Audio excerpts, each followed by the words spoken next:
Join me in welcoming Captain Webb and my boss,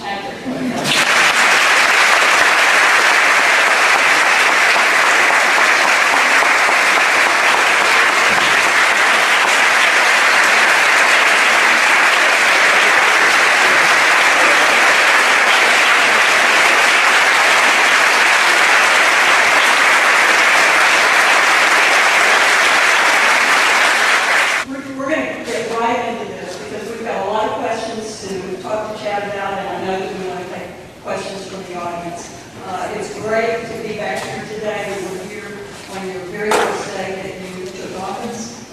With HRC, a lot has happened since then, and although we've all read newspaper articles, we've been watching TV about the historic Supreme Court decisions, we'd like to hear from your perspective what these decisions mean to all of us. Absolutely, and thank you for having me here, and thank you, Hillary, for that kind introduction, and thank you, Skip. I saw you back there somewhere. Skip Rutherford, who I've known since I was first working on the Clinton campaign when I was but a child at age 18. My mom wondering why I wasn't going to college, but I was driving every day to Little Rock. I knew he was going to be president someday. It's a real pleasure to be here and to be with Kathy Webb, a true leader and pioneer in this state, who has stood up. Kathy has stood up for equality for a very long time, and thanks to Kathy and to many of her colleagues, this is one of only a handful of states that actually has a statewide law providing anti-bullying protections. So thank you, Kathy.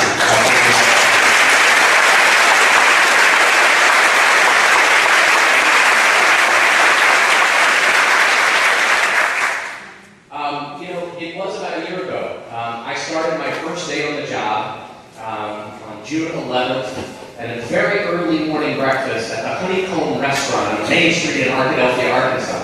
Who's been to the Honeycomb? See? Wow, it's a popular place. And then I came to Little Rock and got to spend time. I know I see a lot of familiar faces here in the room, folks I met last time. And this country is a very different place than where we were a year ago when it comes to equality. When I was here a year ago, we had never won the ballot box. There were two cases that we thought might be on their way to the United States Supreme Court. One challenging the discriminatory, and by the way, ridiculously named Defense of Marriage Act. And the other, a case that I and others in California put together, where we hired Ted Olson and David Boies, the famed bipartisan duo, to challenge California's hateful marriage ban. And both of those cases were pending in varied levels of lower federal court. And several months ago, we all made history when the United States Supreme Court chose to hear not one, but two cases as it relates to LGBT equality. One on DOMA and the other on Prop 80. So, for these last several weeks leading up to the decision, I and our lawyers and our plaintiffs and our team went every single day that that court was announcing decisions, thinking that it was going to be ours. So I would pack a suitcase, I would get in cars, we would all go to the Supreme Court, and we would all go in, we would sit down, and then our decisions didn't come. And so on day 5, that was our decision day. And we were seated in that Supreme Court, and I don't know if any of you have ever been there. I've never been until these two cases. But silence is enforced in that courtroom. So there's zero ability to react to anything, the best or the worst. And we're seated there a week ago Wednesday in that silent room, and when the clock struck 10, the gavel went down, we all stood again in silence, and those 9 justices took their seats. And then again, silence began. And then the historic decision was read by Justice Kennedy in the DOMA case, which if you haven't read it, you should, because he read it so that we non-lawyers could understand it. And it just goes through and dismantles all of our opposition's claims as to why we shouldn't have equality in this country. Now, as you probably know, the Defense of Marriage Act is a law that prevents states that have chosen to move forward on their own with marriage equality. It prevents the federal government from recognizing that marriage as a lawful and legal marriage. So that case came first, and I was really happy. I had a big smile on my face, but I didn't dare make a noise. And we were all seated there. Adam Mayford, my colleague here, runs the American Foundation for Equal Rights. He's here today. He was on one end of the bench. It was sort of like the church pews we all grew up seated in. And then were the four plaintiffs and then me, and we were all sort of clenching the edge of those benches. And then the chief had the final decision to be read. They read the summary of the case, and then they read the decision. And the chief read the copy of the decision, and we held on to every word. Because you're fearful that each sentence might be underlined by the next one. So, but as he finished, it was clear that the two symbols of discrimination in this country, DOMA and Prop 8, were about to be gone and relegated to the dustbin of history. And that marriages would soon start again in California, and our federal government would start recognizing those marriages as they should have long ago. So we all stood in silence, and we gathered outside in the lobby with tears in our eyes and knots in our throats. And we started to ascend those stairs of that grand courthouse, and you could hear a roar. You could hear the roar of thousands of people who were in front of us outside. Many of whom had traveled from all over the country to be there. And then you turned on your phone, and we heard the roar of all of you. Facebook, Twitter, text messaging, emails. I've still been unable to check all of them. Because this was not just a victory from the plaintiffs in those cases, or the gay and lesbian couples who live in New York or in California, but it was a victory for all of us. And that night we celebrated. We celebrated around the country, from New York to California, everywhere in between. But then we woke up the next morning and we had to roll up our sleeves to get to work, because we also have to acknowledge that those two victories were historic, but those victories, the arm of justice wasn't felt in places like Arkansas or in places like Texas. And the very next day, I spent the day in Salt Lake City, Utah, which is about as it gets. Because you have to take a slight moment, 5 minutes, to celebrate, but then you have to pivot and use those tremendous victories to catapult ourselves to the next. And so now, we've got to work like we've never worked before, and build on the leadership of folks like Webb and many of you in this room who've been laying the groundwork in this state for a very long time. And we've got to fight like we've never fought before until those victories in full and complete equality reach every single person in every corner of this country, including Arkansas.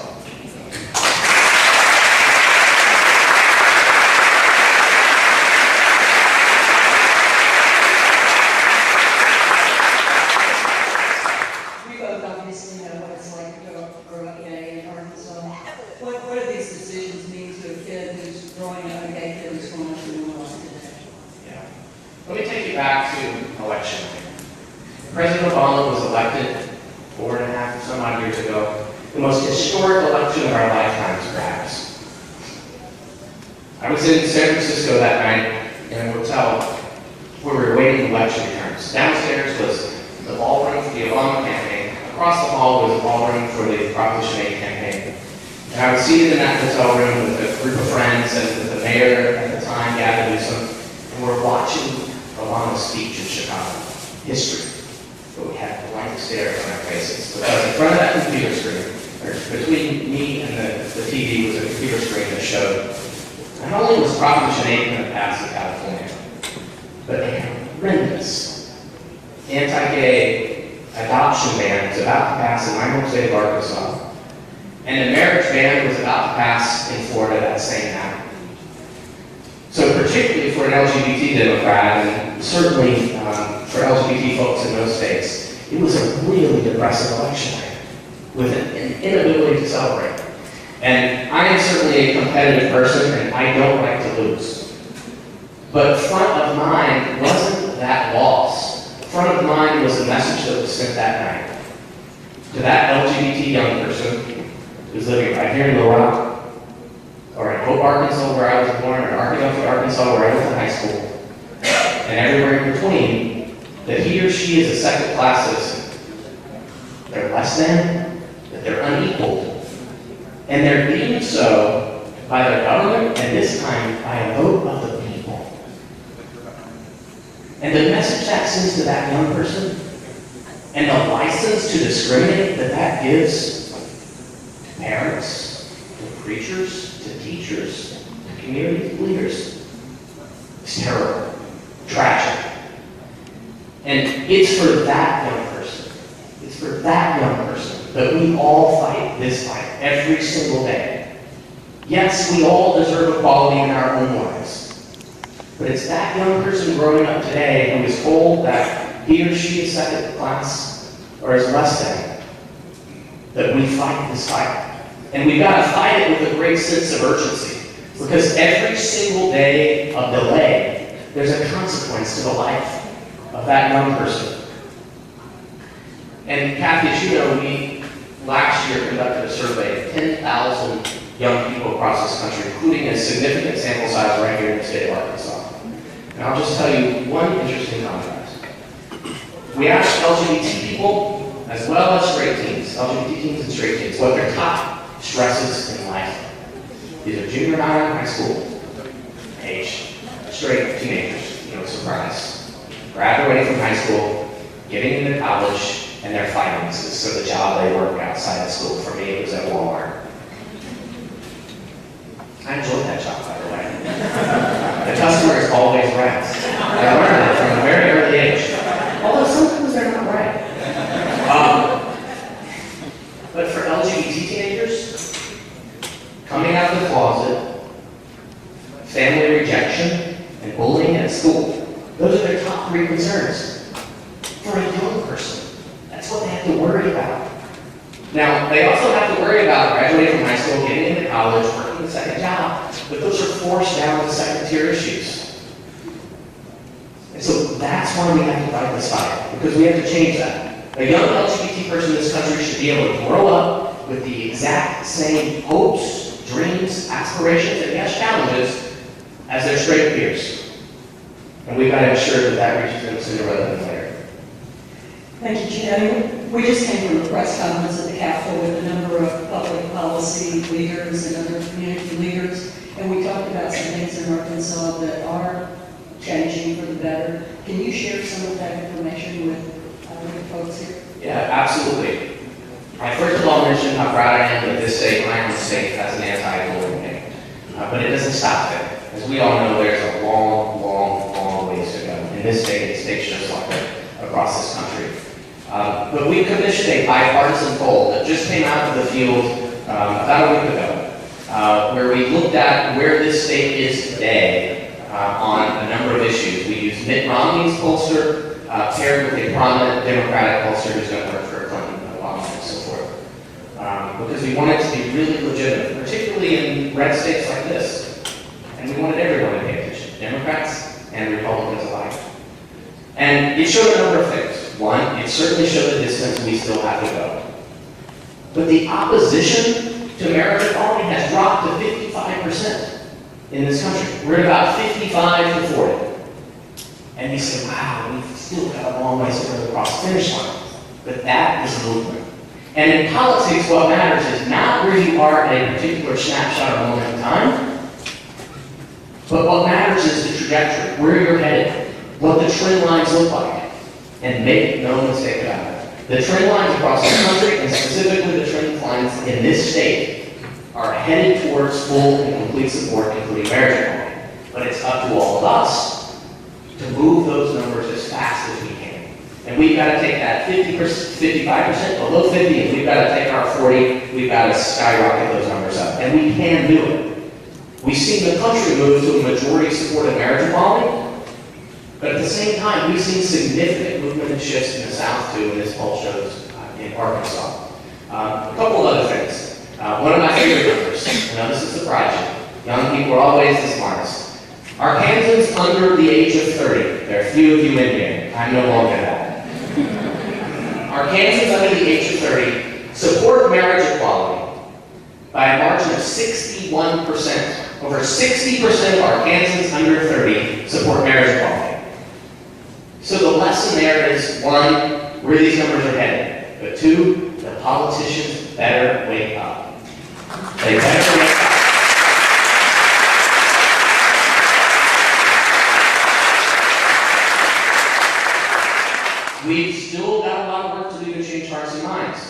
And in places like this, yes, it's Democrats, Republicans, and independents alike. And we can't get mad at them. We've got to talk to them. Because when we talk to them, and when they know us, and when they hear our stories, and when they realize we're the neighbor next door, or we're the child, or the son, or the daughter, they come our way. Because when you know someone, who wants your friend, your child, your neighbor, your cousin, your aunt, your uncle to be treated as less than you? No one's asking for anything special. No special rights, no different rights, no unique rights. We simply want the same rights as the neighbor next door. And then you have to ask two questions. And if you remember one thing, it's use these two questions day in and day out. There are only two questions that matter. One, what harm is done by providing full equality to LGBT people? What harm is done? I can't find any straight couple in this country that lives in a marriage equality state who will tell you that their marriage fell apart because the gay couple next door. Nobody. I want it.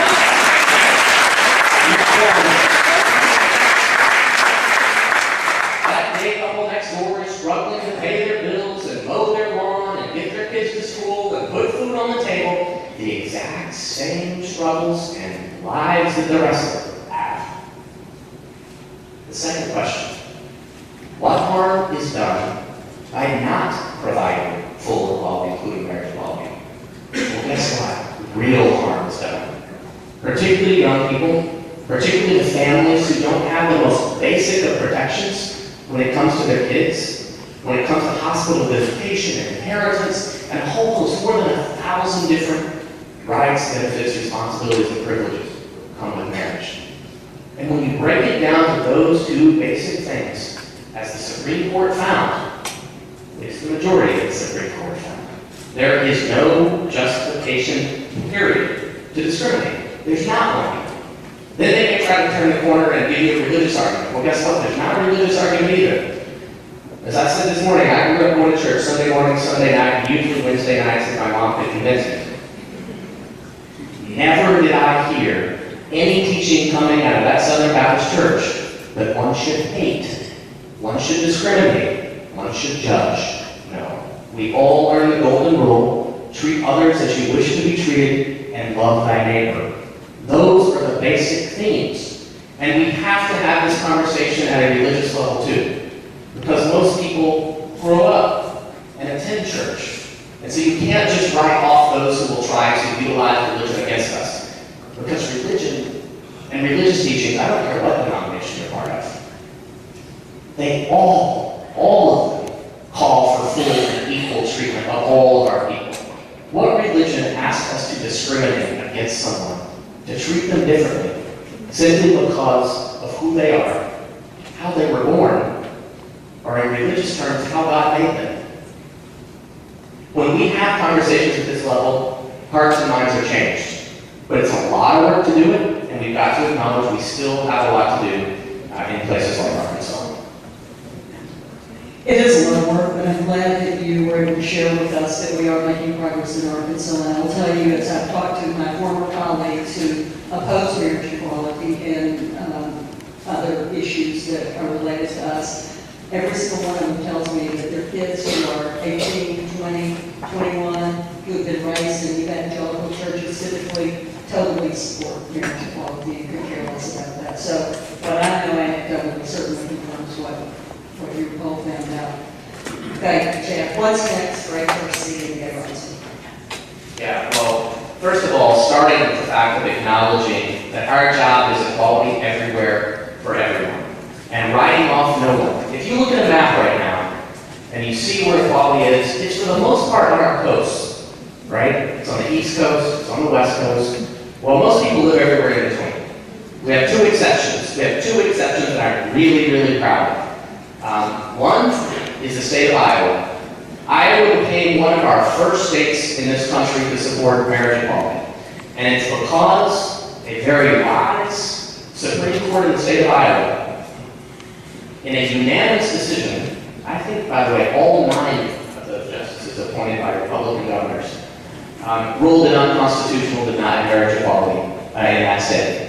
And again, I want to point out in Iowa, the still the corn grows. There has been no harm done to anyone, anywhere, and there has only been benefit to that state. Benefit to those families, and benefit to that state's economy, and it's been fantastic for that state. Another is Minnesota. When I was here last time, we didn't have the state of Minnesota.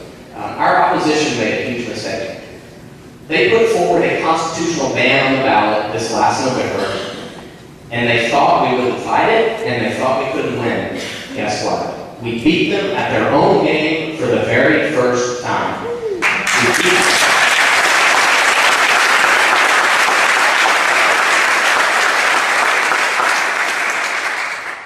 And we beat them because of months and months and a couple of years of organizing in that state. And folks coming together, LGBT and straight alike, coming together and organizing and changing hearts and minds.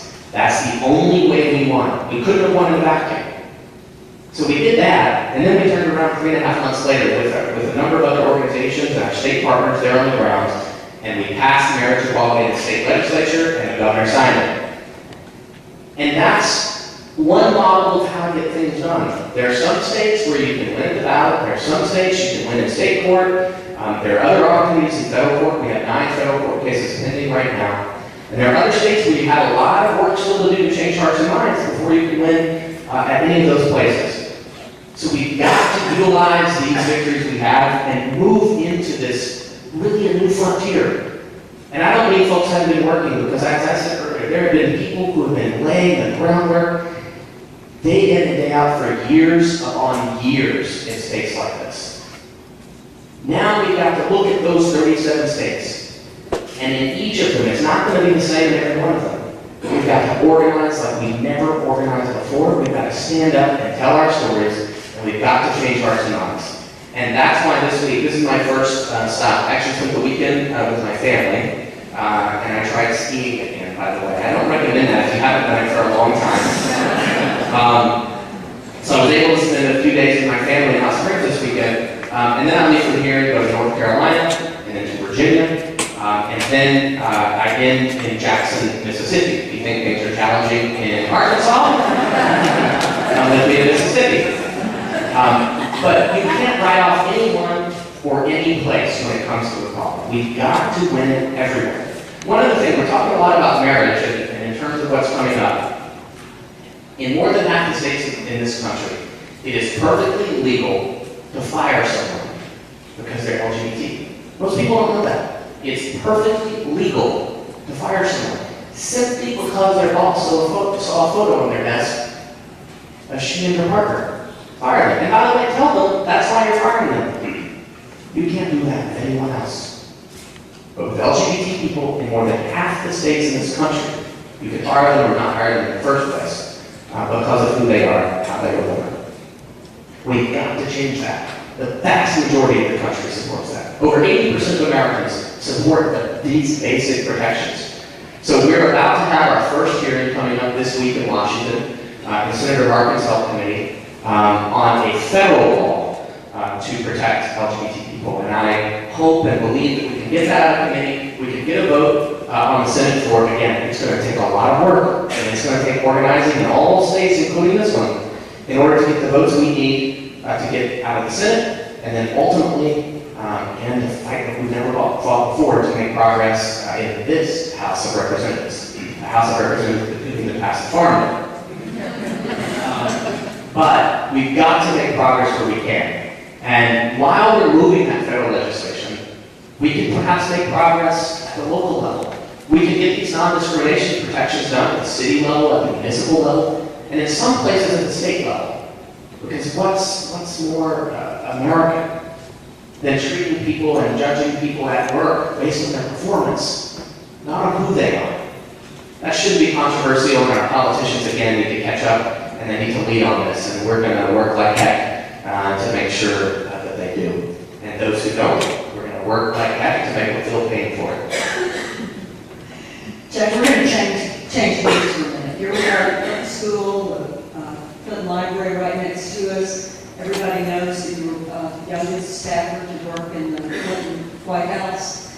And what's it been like to you to watch that family's evolution on LGBT issues? Yeah, absolutely. Look, when I say everyone involves, I really do mean it. The more folks know us, hear from us, and talk to us, they evolve. And they always evolve our way. I don't know anyone who evolved the other way. That includes our leaders. It includes President Obama. It includes President Clinton. And it includes Senator, Secretary of State, former First Lady, who knows what's next, Hillary Clinton. But what's important is when a leader realizes that they're on the wrong side of the issue, they stand up and they acknowledge it, and then they work on our behalf to fix it. And that's exactly what those two have done. That's exactly what President Obama has done. He has been incredible. He has been a leader like we've never had before in the White House on these issues. President Clinton has acknowledged that he was wrong as it relates to DOMA. He was very active and made his views public prior to us going into the Supreme Court.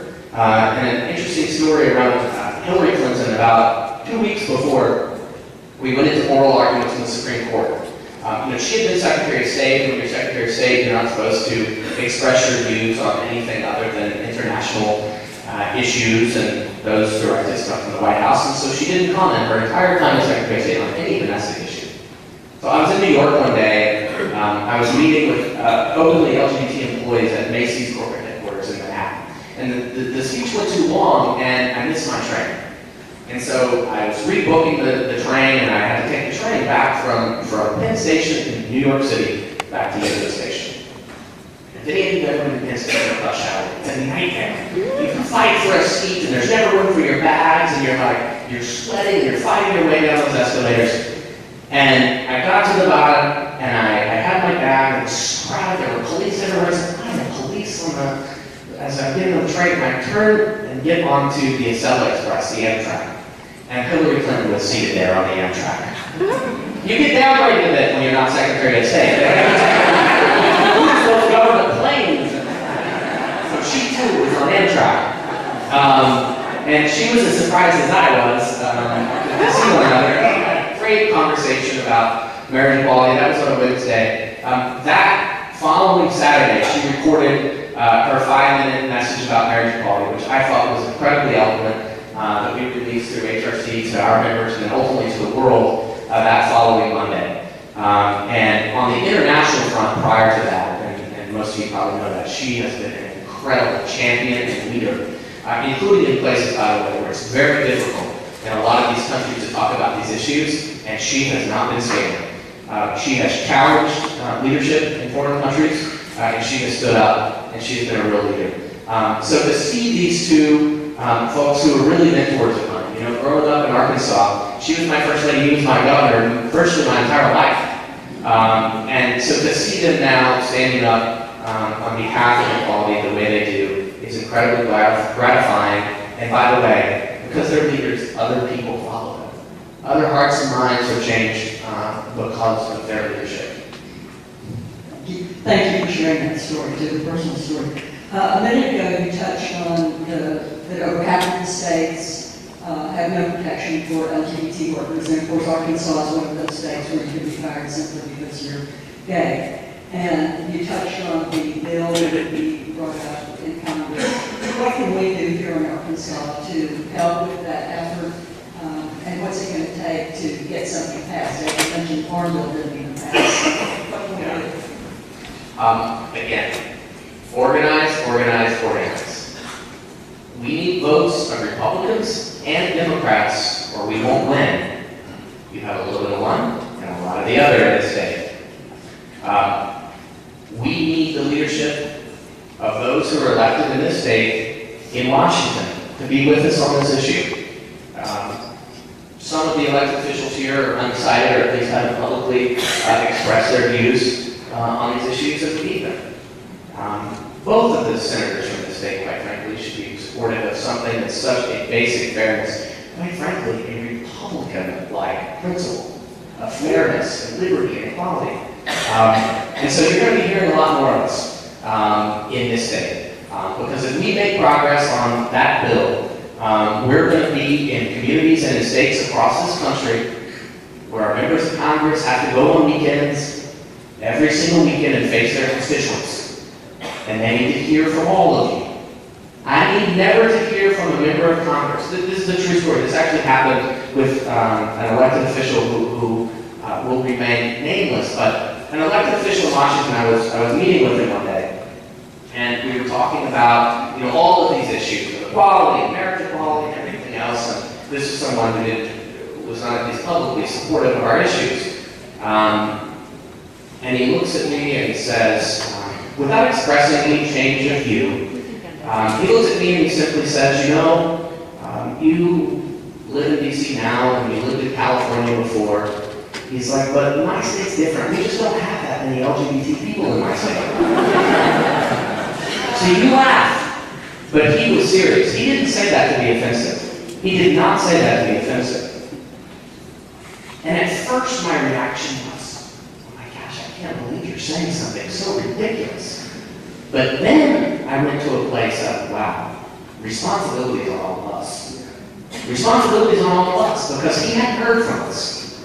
That particular elected official had not heard from enough LGBT people in his particular state. And so moments like that provide me with great motivation because I guarantee you the next time I meet with this person, he will have heard from many LGBT people in his state. He will be well aware that we're not only LGBT people in this state, but it's straight allies. And it's straight allies in every single state that will allow us to cross this finish line. Straight allies, many of whom are here today. That's how we win. So you'll hear, back to your question, you're going to hear a lot more from HRC in the weeks and months to come as we organize across the country, particularly in targeted states where we need the elected support, and this is one of those states. And there are elected officials in Arkansas who also make that comment. How many can there be is one of the ways that it was put to me. Last time we had such great questions from the audience, we wanted to make sure that we have plenty of time to do that today. So it's okay with you, we'll go ahead and open it up to people in the audience.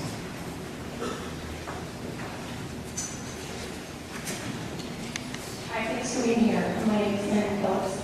This morning on NPR, I heard a report from Goldman Sachs, and the fact that because they're in equality and different incentives, they are really working to try and relocate people to states that do have it. And I'm wondering if you can talk a little bit about, because obviously the corporation is king, how HRC is trying to work with corporations to further equality.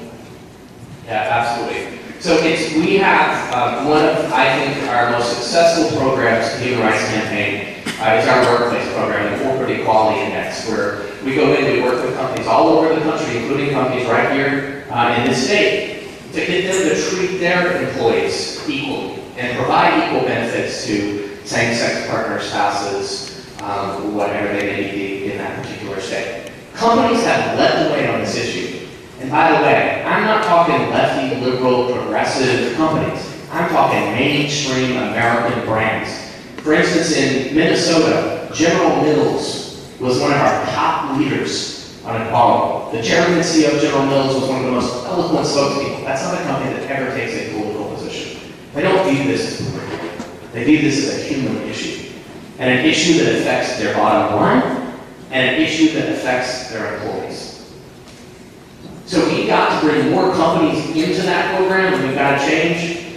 We've got to move companies up. Walmart, for instance, companies some of you are familiar with,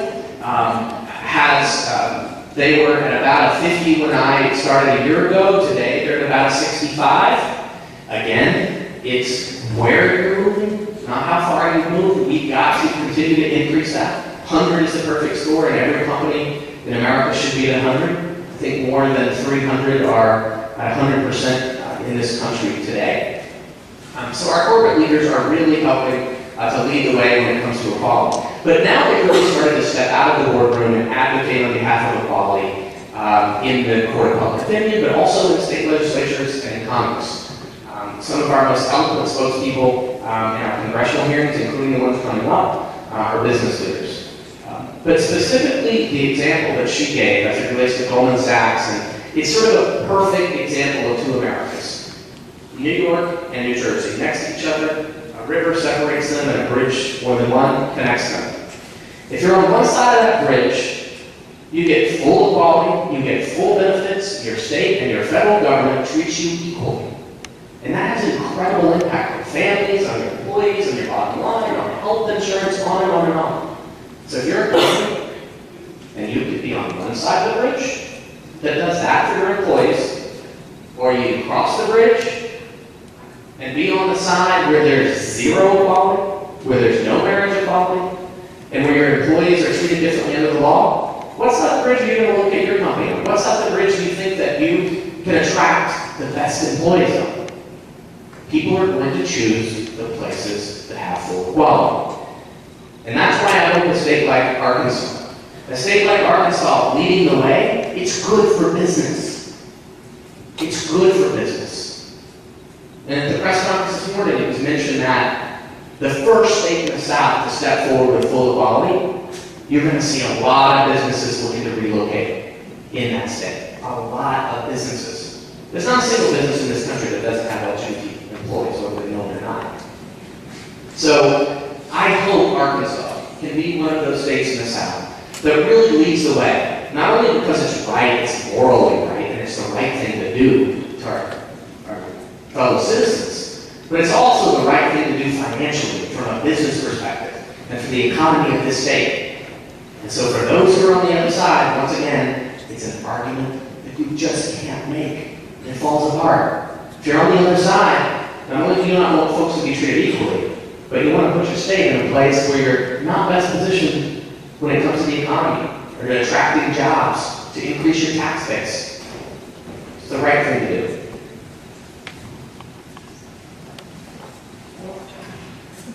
I'm Lewis. I want to thank y'all for all the work that you do. I have a question. I'm a 35-year federal retiree, and we're getting married in Vermont next month. What are the chances of the benefits that I have being transferred over to my spouse? Well, nice to meet you. Thank you for being here. The question that you present for what thousands and thousands, not only millions of LGBT people are asking across this country. After a government has treated you as less than equal, where your partner has not been able to receive any benefits, how long have you been together? 20 years. 20 years. Congratulations, by the way.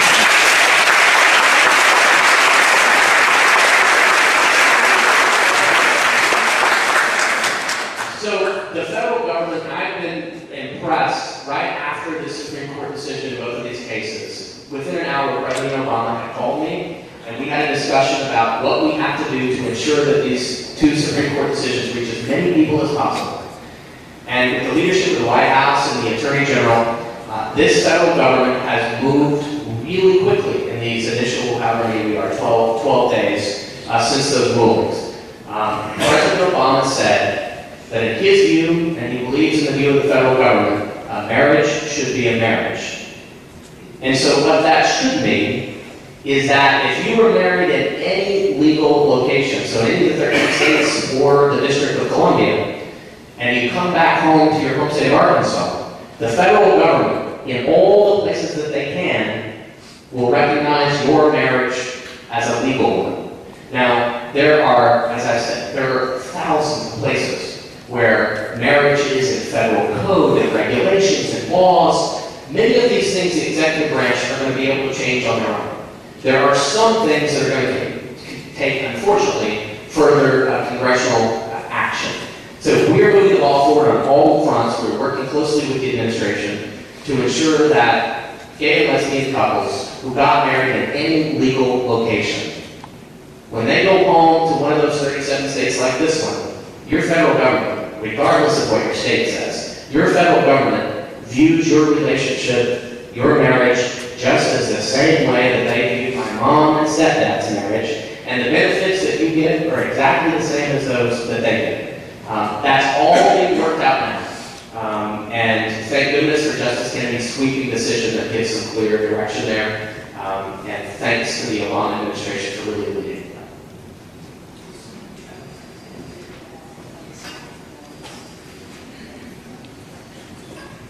You touched on INDA earlier. I was curious, will it be a trans-inclusive INDA that's being supported or or is that going to remain without the transgender protection that was stripped a few years ago?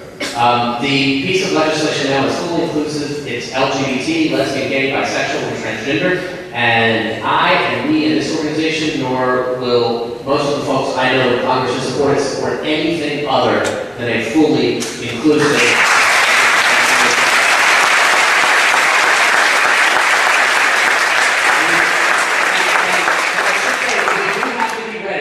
When our opponents will try to divide our community on this. But I can tell you that we will support nothing other than a fully inclusive Employment Non-Discrimination Act.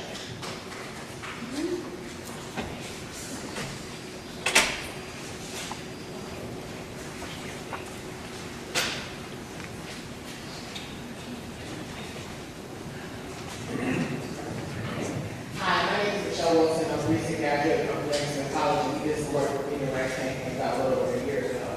My question is, you're talking about doing more work here in Little Rock. I want to know if we will be establishing a HRT community here, because I know it's on the website, Little Rock isn't listed, and we have communities in such states as Kansas and Missouri, South. I'm curious, I mean, when we get that started here, what exactly is the process that Little Rock will become a part of that? We're not announcing it today, but as you might guess, I have a special interest in this state. And I continue to come back to this state because my mom makes me, but also because I would love to come home. And this is, as you know, where I grew up. And so I intend to be able to do more here. We have over 30 steering committees in communities and states across the country that I spend time in every single week. I've been to 23 states since I started this job just a year ago. And I have a lot of interest in a number of communities that aren't in those 31, of bringing them under the fold. There's incredible support. I know in this state, from Fayetteville to Little Rock down to Hot Springs, and I do want to do more here. So I'm spending time as our team members who are scattered about here, meeting with local leadership and meeting with folks on the ground and figuring out what a smart strategic partnership would look like. And so I'll be here more.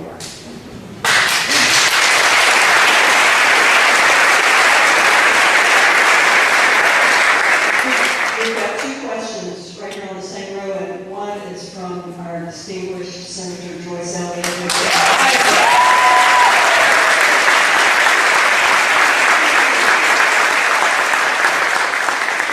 This is not my question, but I'm sitting here at the T-Tech 13 states, and somebody think there must be some kind of patriotic connection between 13 colleges and 13 states.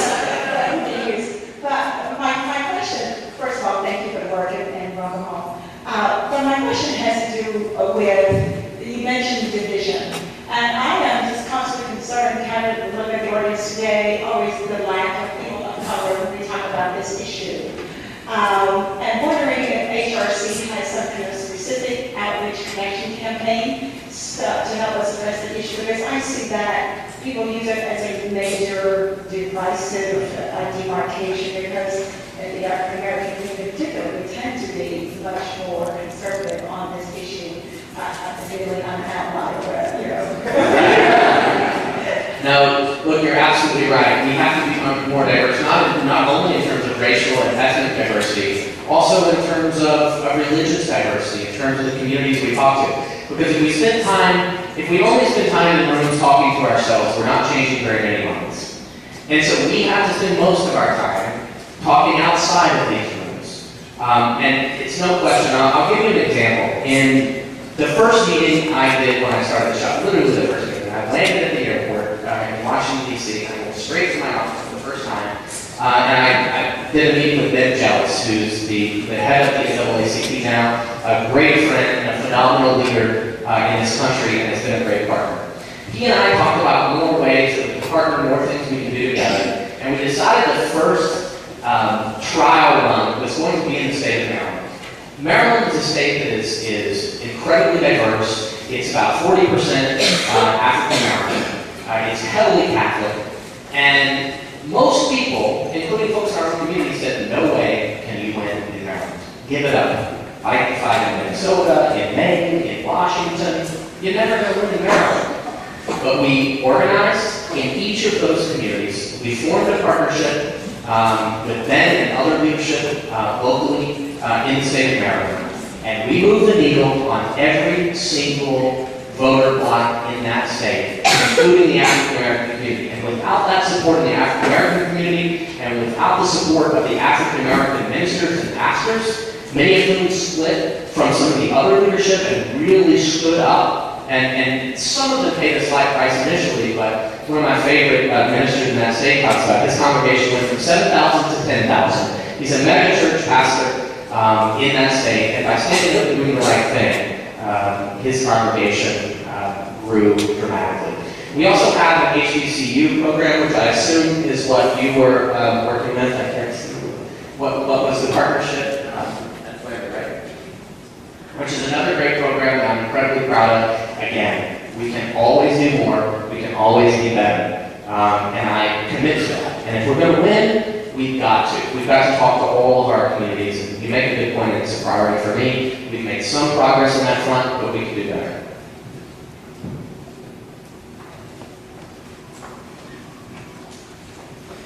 Lawmaker, we may go with some undergrads, and thanks again for being here. My partner and I, 6 years, were married in May in New York about a month and a half ago. So,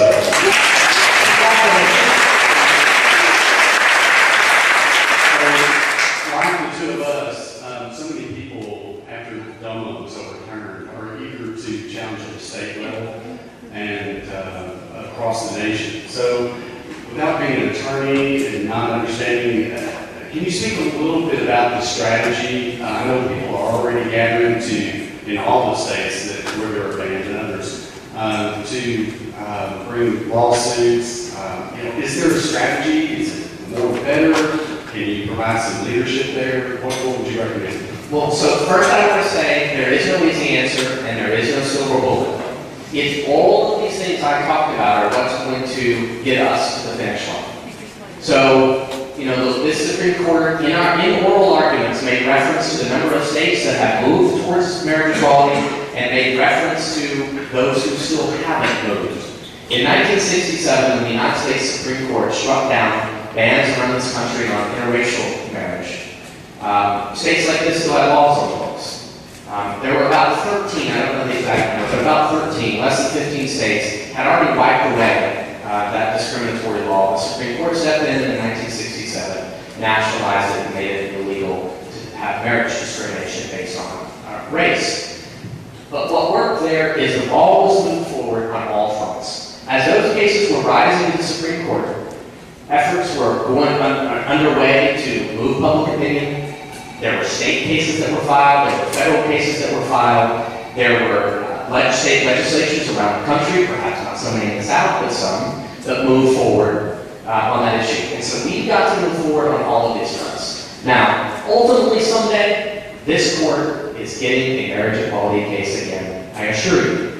And they made it clear. They made clear that they were getting a marriage equality case. In fact, the dissent in the DOMA decision was written by Justice Scalia, who I had the pleasure of sitting through his 7 minutes, we'll call it a reading, of his passionate dissent.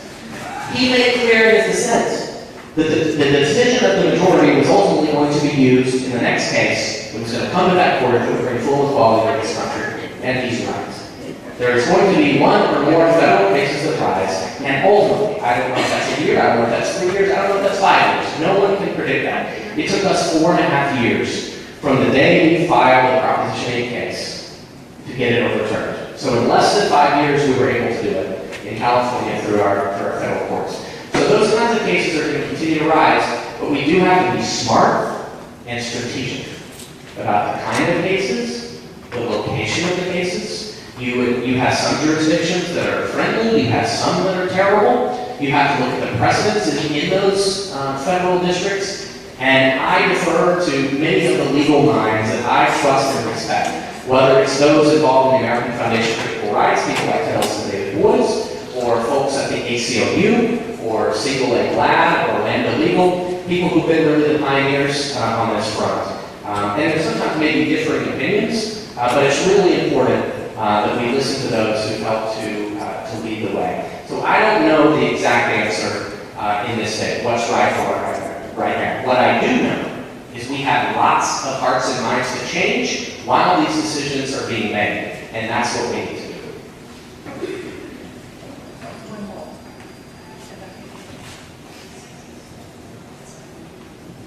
First of all, thank you so much to both of you for being here. You're so eloquent and your courage and all the things that you do both nationally and here. Thank you.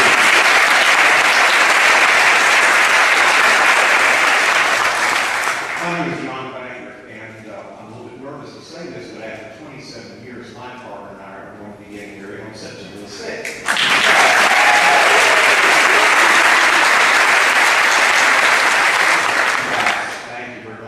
As an older person, approaching soon to be 65 years of age, it's very difficult as anybody in this room probably knows that has gotten to that point in time to figure out what to do about things like Medicare and things of those types. I'm really pleased to see that there are some good resources that you all have already, and with your good forethought, put out on the web. Do you have any other suggested resources as we move forward into that retirement time that we can go to? So primarily about resources. So again, congratulations. Where are you getting married? In Seattle, Washington. Washington. Sure. Excellent.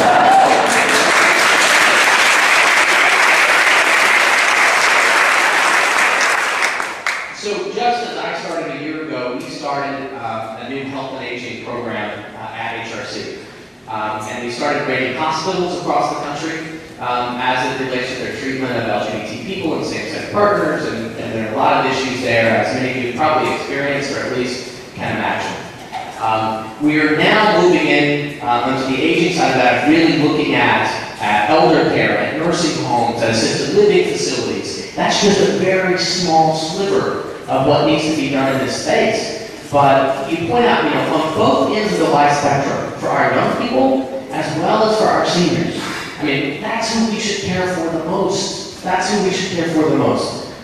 And we need to do a lot more when it comes to aging and the issues around aging. There's a fantastic organization that I love called SAGE. And SAGE is an organization that focuses solely on that. They're a great online resource, by the way, but in terms of their facilities, I don't know everywhere they are, but they're certainly in the Northeast, in the New York area, and in California. We now need to start filling that gap of everything in between and providing more and more resources. But Dr. Shane Stone, who runs that program for us, her first day was the day before my first day. So we've made a lot of progress in these first 12 months, but I intend to do more, and I would love to hear your thoughts on that. I met just a year ago, I met someone here, I don't know if he's here today. I hear him out there. You heard it. Richard, stand out of the way. Richard? I met Richard. I believe you were 74 years old. I'm sorry I'm outing you, Richard, on your age there. Richard was 74, I think, when I met him here in this very room, and he stood up and actually it was at the event just after this where I met you, Richard, and he told me the eloquent story of his life and the challenges that he had in terms of coming out of the closet very, very late in life. And then I actually invited Richard as, were you my date, Richard? I think Richard was my date. To HRC's national dinner that we do every year.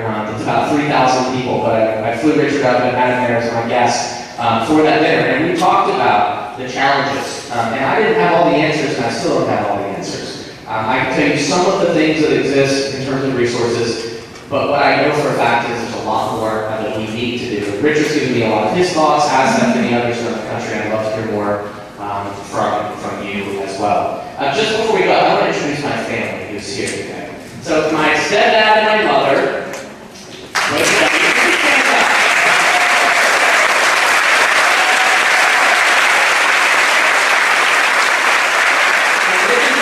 This is my nephew and a little star in our family. Griffin, stand up and wave. Stand up here. Stand up.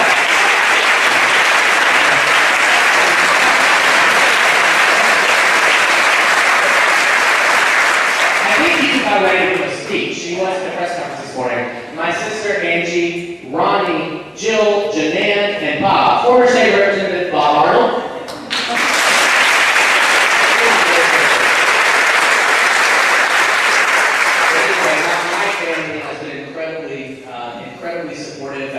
and many have become advocates and allies for equality, as I know many of you are. My parents have the HRC sticker on their car, and every day almost, my mother sends me a text. I'm always like, what's wrong? What's she texting about? And it's a picture of some car driving down the street in some state that has the HRC sticker on it.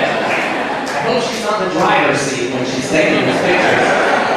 But again, it's just a reminder of the progress we can make all across this country, including places like right here in Arkansas. And you have my commitment that I'm going to keep coming back, and I'm not going to stop till we have delivered full equality to every single state in this country, including right here in Arkansas.